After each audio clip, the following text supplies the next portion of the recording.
ልበክሙ ውስተ ኃይላ። ይህን ቃል የተናገረው ልበ አምላክ የተባለ ቅዱስ ዳዊት ሲሆን ኃላፊያትን መጻእያትን የተናገረ ኃላፊያትን ወደፊት የሚሆነውን መጻእያትን ወደፊት የሚሆነውን ኃላፊያትን ያለፈውን የተናገረ ለመወለዱ ለመሰቀሉ ለመነሳቱ ዳግም ለመምጣቱ ለእግዚአብሔር የመሰከረው ስለ እመቤታችን ስለ ንጽሕት ቅድስት ድንግል ማርያም ስለ ጽዮን ተናግሯል። እግትዋ ለጽዮን ወህቀፍዋ ወተናገሩ በውስተ ማኅፈዲሃ እዳዩ ልበክሙ ውስተ ኃይላ። መዝሙር 48 ከቁጥር 12 ላይ ያለው ቃል ነው። ማኅፈዲሃ በቤተ መቅደሷ በመቅደሱ በቅድስቱ በቅኔ ማኅሌቱ ዙሮም ብሎም ደግሞ በዚህ ባጥሩ ውስጥ ሆናችሁ ውስተ ማኅፈዲሃ በተሰጣት ቦታ ሆናችሁ አመስግኑ፣ ክበቧት፣ ደስ ይበላችሁ ይላል።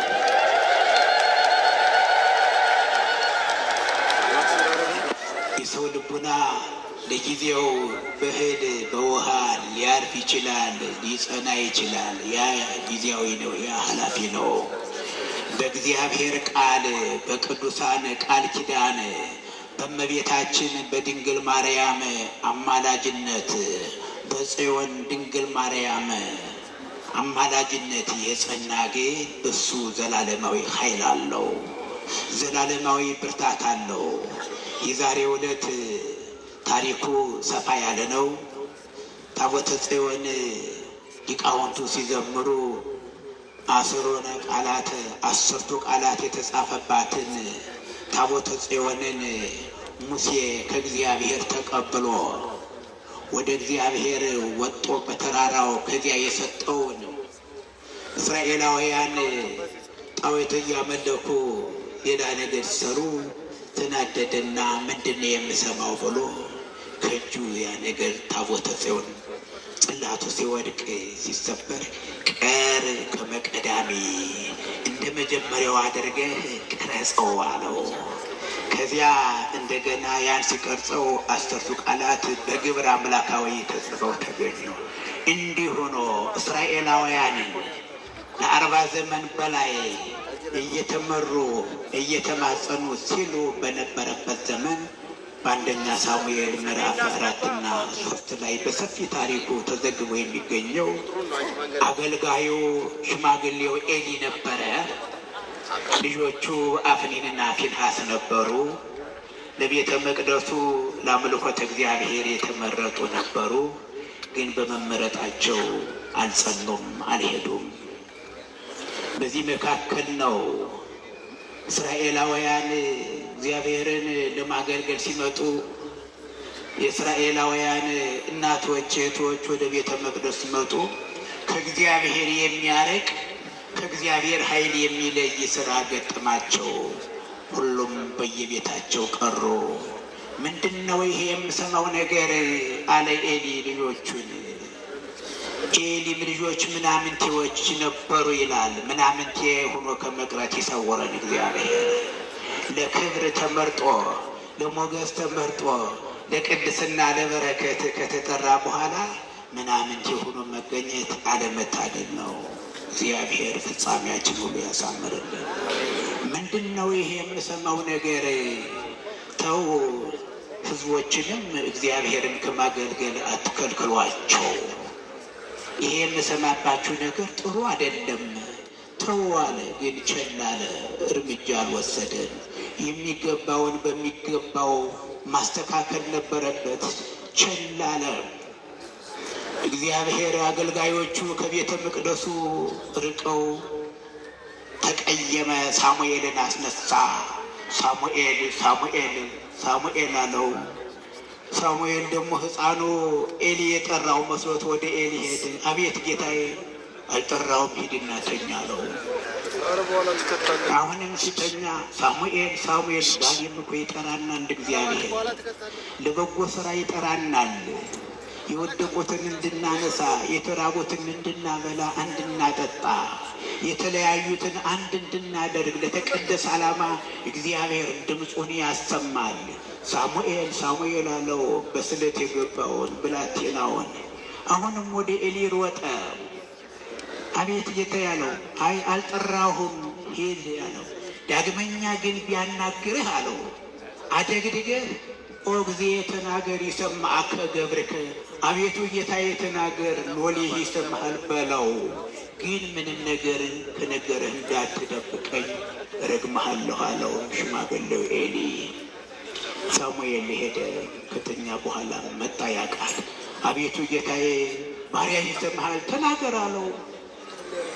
ለኤሊ እንዲህ በለው፣ ባንተና በልጆችህ አዝኛለሁ። ታቦተ ጽዮን ትማረካለች፣ ልጆችህም ይቀሰፋሉ ይሞታሉ በለው።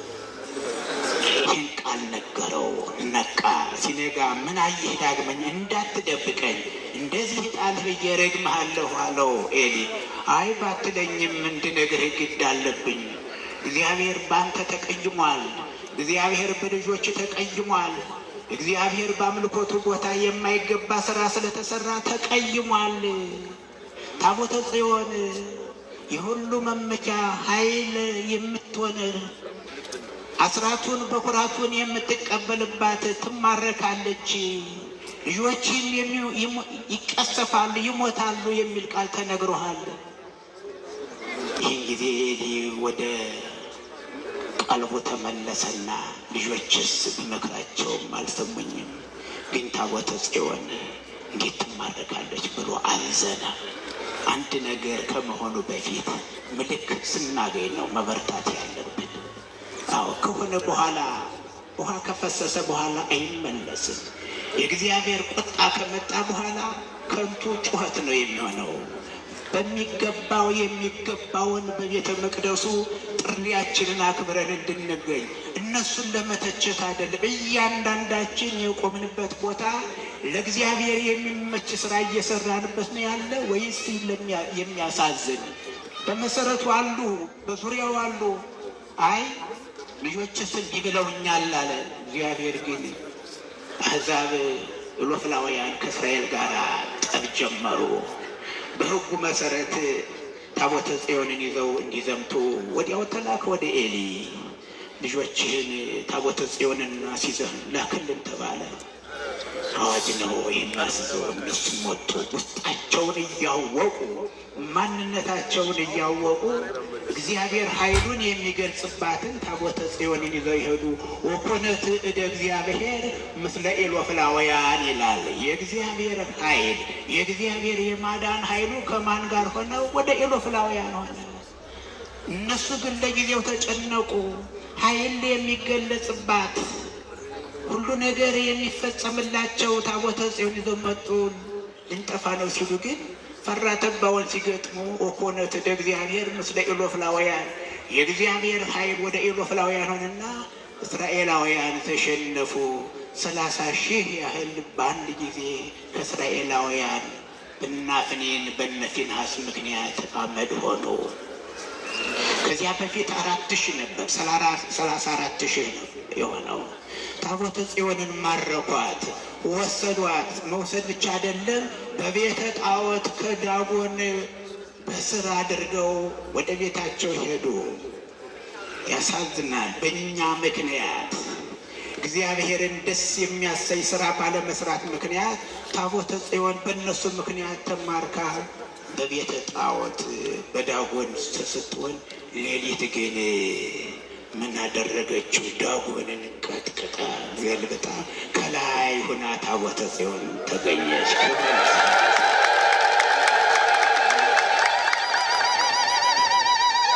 ማስተዋል ይጠበቅብናል። ኃይል ያላት ኃይለ እግዚአብሔር በሷ የሆነ ታቦተ ጽዮን 10ቱ ቃላት የተጻፈባት ዳጎንን ቅጥቅጥ አድርጋ ከላይ ሆና አገኟት ይላል። ለእሱ ክብር ይሁን።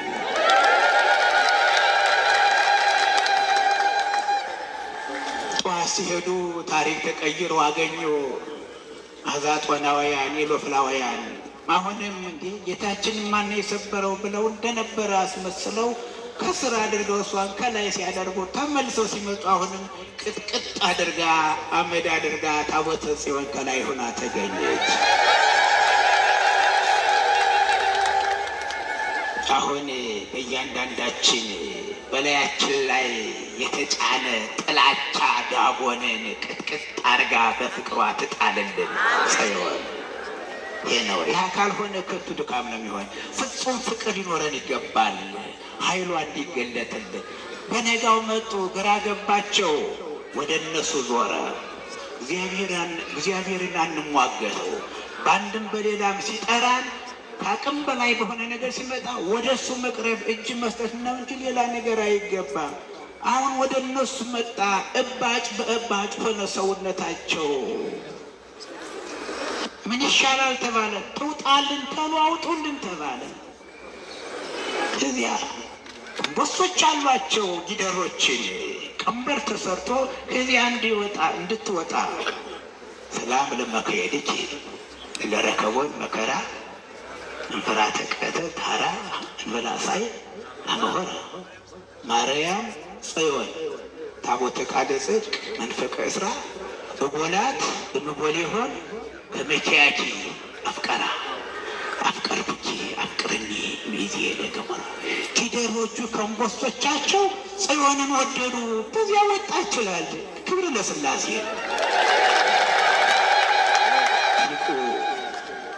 አዎ ለእመቤታችን ተናግሯል። ከሄሮድስ ወታደሮች መፍራት የተነሳ ያለ ጫማ በረሃ ለበረሃ ለተንከራተቱ እግሮችሽ ማርያም ጽዮን ሆይ፣ ማርያም አምባችን፣ ማርያም መጠጊያችን ሆይ አለ። እጎላትም እጎል የሆን ከሚኪያኪ አፍቀራ ጊደሮች ከንቦሶቻቸው አንቺን እንደወደዱ እኔም አንቺን ወድጄሻለሁ። በአማላጅነትሽ አምባችን ነሽ፣ መጠጊያችን ነሽ፣ እርስታችን ነሽ ነው። ታዲያ ርስት ያለው ክብር ያለው በአነስተኛና በጥቃቅን ነገር ከእህቱ ከወንድሙ ጋር ለምንድን ነው የሚጓዘው? እህቶቻችንን ወንድሞቻችንን የወደቁን መርዳት መንከባከብ አለብን። መርዳት ረጅም ተሰጥቶናል። ለጊዜው ገነት ተሰጣናለች፣ ዘላለማዊ መንግሥተ ሰማያት ተሰጥቶናል። በዚህ የምንኖረው ትንሽ ጊዜ ነው። ለዚህ ነው ኃይሏን አድርጋ ወጣች በክብር። አዎ በእነሱ ኃይል የማረኳት የመሰለቻቸው ታቦተ ጽዮን ወጣች። ከተወሰነ ዘመን በኋላ በክብር እያለች እንደገና እንደተነገረው አዎ ቀዳማዊ ምኒልክ ከዚያ ሲመጡ ከኢየሩሳሌም በፈቃደ ሰሎሞን በሰሎሞን ዘመን ወደዚህ ስትመጣ አዎ ኃይል በረከት ሞገስ ወደ ኢትዮጵያ ሄደ ገባ ይላል። እስቲ አመስግኑት አምላካችን። እስራኤል ዘስጋ በኢየሩሳሌም ያሉ እስራኤላውያን ቢሆኑ እስራኤል ዘነፍስ ደግሞ እኛ ነን። ነፍስና ስጋ ይለያዩም። በታሪክ ወደ ኢትዮጵያ የገባችበት ታቦተ ጽዮን በአክሱም ጽዮን ቤተ መቅደሷ ታንጾ አንደኛው የሚከበርበት ዕለት ነው። የተከበረበት አባቶቻችን አክብረው እንደኖሩ እኛም ማክበርና መቀበር አለብን። ለዚህ ነው እግትዋ ለጽዮን ወህቀፍዋ ወተናገሩ በውስተ ማኅፈዲሃ፣ በእሷ በውስጥ በጎውን ነገር ተናገሩ፣ አምልኮተ እግዚአብሔርን ግለጡ። ጸጋ እግዚአብሔር አላችሁ፣ ሞገስ አላችሁ። ችግራችሁን ለሰው ብትነግሩት ከንፈሩን መጥቶ ይሄዳል እንጂ ችግራችሁን አይጋራችሁም። ከስንት አንዶች ናቸው። አይ እግዚአብሔር ይርዳህ ነው አደለ? ብዙዎቹ ነው አደለም? ወደ እግዚአብሔር ቀርበን ግን ወደ ጽዮን ወደ እመቤታችን ቀርበን ግን አፈር እንመለሳለን እንዴ? አናፍርም። ሲያመስግኗት እግዚአብሔር ኃይላ በአማላጅነቷ በቃል ኪዳኗ ልቡናችሁን አሳርፉት። ዛሬ ልቡናችን ያሳረፍነው ገንዘባችን ላይ ነው። ዛሬ ግን ልቡናችን ያረፈው ወደ ግላዊ ጥቅም ላይ ነው። እውነት ነው ሐሰት ነው? እውነት ነው ሐሰት ነው? የትም መድረስ አንችልም። አንድ ሆነን ወደ እግዚአብሔር ንስሐ ስንገባ ነው። ወደ እነሱ ስንመለስ ነው። ወደ እሱ ስንመለስ ነው። የልጆች እኮ በሜዳ ቀሩ፣ ተቀሰፉ። ኤሊም ሽማግሌው አዎ የሞታቸውን መርዶ ሲሰማ ወዲያውኑ የ90 ዓመት ሽማግሌ ነበርና ከነበረበት ከተቀመጠበት ወንበር ላይ ወድቆ የኋሊት የገዛ አጥንቱ ወቅቶ ገደለው ይላል። አሟሟታችን ያለ ንስሐ እንዳይሆን በተጠራንበት ቅዱስ ቦታ ቅዱስ የሆነ ስራ መስራት አለብን። ታሪኩ ብዙ ነው፣ ሰፊ ነው። ፀሐይ ላይ ቆማችኋል። እኛ ጥላ ውስጥ ነው ያለ ነው። በእሷ ጥላ ውስጥ አይምሯችን እናሳርፈው። በማይጠቅም ነገር አንድከም። ጉልበታችን ለሚጠቅም ነገር ይዋል፣ ለሚረባ ነገር ይዋል። ለማይረባው ለማይጠቅመው ነገ ለሚቀረው ብዙ ኃይል አውጥተን ደክመናል። ብዙ የጉልበት ኃይል ለሌብነት፣ ለቅሚያ፣ ወንድም ለመግፋት ሳይሆን እርስ በርስ አንድ ሆኖ እንደ ቤተ እግዚአብሔር አገልጋይነት በተለይ ከኛ ከውሉደ ክህነት ሰፊ ነገር ይጠበቅብናል። እመቤታችን ጽዮን ምሳሌ የሆነች ታቦተ ጽዮን ምሳሌ አማናዊት ቤተ መቅደስ ደግሞ እናታችን ድንግል ማርያም ናት። ዛሬ ሞልታችኋል፣ ክብብ ብላችሁ በዚህ ይሄ ነው የዳዊትን መዝሙር ዘምራችሁታል። ዳዊት ደግማችኋል አይደል? ዛሬ ይኸው ደገማችሁ። ምን መሰላችሁ? መዝሙር 48 አዎ እግትዋደ ጽዮንን ክበቧት፣ ዙሪያውን ከበናል፣ መጠናል። በቅዳሴው በማህሌቱ መምጣት ብቻ አይደለም። ወተናገሩ በውስተ ማህፈዲሃ በቤተ መቅደሷ ማህሌቱ፣ ዝማሬው፣ ቅዳሴውን ተናገራችሁ፣ ዘምራችኋል። አመስግኑት አምላካችንን። ሁልጊዜም የተሰጠን ሰው የተፈጠረው ለምን እንደሆነ አንድና አንድ ስሙን ለመቀደስ ክብርን ለመውረስ ነው። ለምንድን ነው የተፈጠርነው? ለመብላት ለመጠጣት፣ በዚህ ዓለም ተደላድሎ ለመኖር አይደለም። የእግዚአብሔርን ዘላለማዊ ስሙን እያመሰገነ ከመላእክት ጋር ቅዱስ ቅዱስ ቅዱስ እግዚአብሔር ጸባኦት ፍጹም ብሎ ሰማያት ወምድረ ቅድሳተ ስብሐቲከ ካሊ አሸናፊ ሁሉን ቻይ እግዚአብሔር እያለ እንድናመሰግን የተፈጠርነው ለዚህ ነው። የጊዜው ለገነት ነበር፣ ፍጻሜው ለመንግስተ ሰማያት ግን ወደ ምድር ፋይድ መጣ። ግን አልቀረንም። እነ ቅዱስ ያሬድ በላይ ያለውን ምስጋና አመጡልን። እነ አባ ዘጊዮርጊስ ዘጋስጫ አመጡልን በሰዓታቱ። ቅዱስ ያሬድ በማህሌቱ፣ ቅዱሳን አባቶቻችን በቅዳሴያቸው እስቲ አመስግኗቸው ቅዱሳን።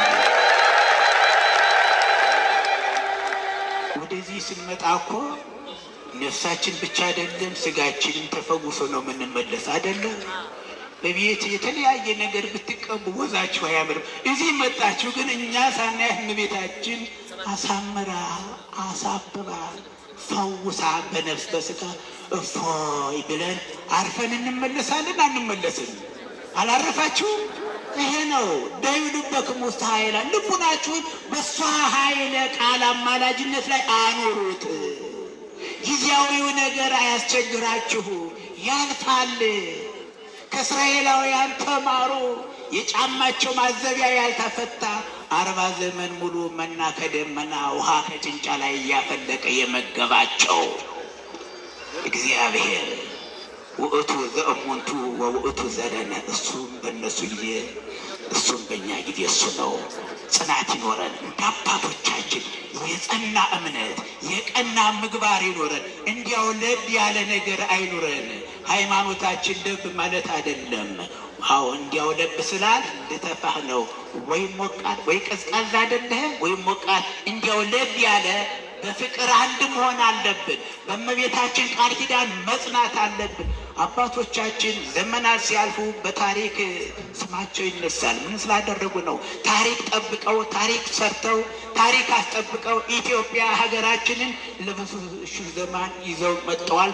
ዛሬ ደግሞ እኛና እናንተ በጎ ስራ ብንሰራ ልንመሰገን፣ በጎ ስራ ባንሰራ ደግሞ በእግዚአብሔር ዘንድ እንዳይፈረድብን ሁላችንም በእመቤታችን በጽዮን በተመሰለችው በቤተ መቅደሷ ጸንተን በቅዳሴዋ በማህሌቷ አስራቱን በኩራቱን በማምጣት በተቀደሰ ዓላማ ጸንተን ስንኖር በዚህም ዘመናችን ይባረካል።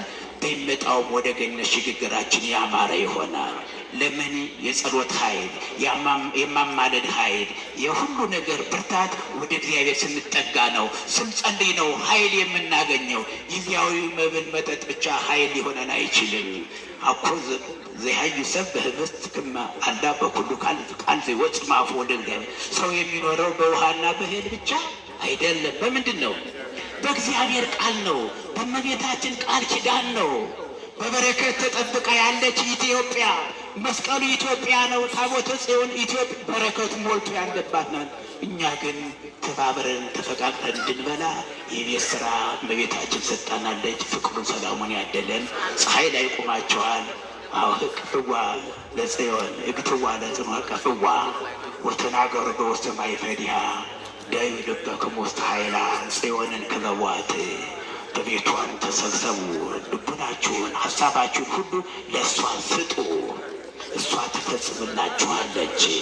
ወኩሎ ህሊና ግፍሙ ግድፉ ላይ ደውስ መውቱ ይሄሊ በእንቲአክሙ ሀሳባችሁን ሁሉ ለእሱ ስጦት እንደተባለ ለእሷ ሰጠን።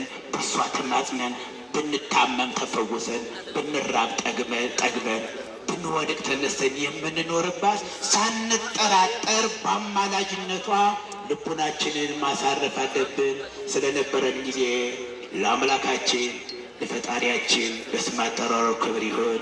ወስብሐት ለእግዚአብሔር ወለወላዲቱ ድንግል ወለመስቀሉ ክቡር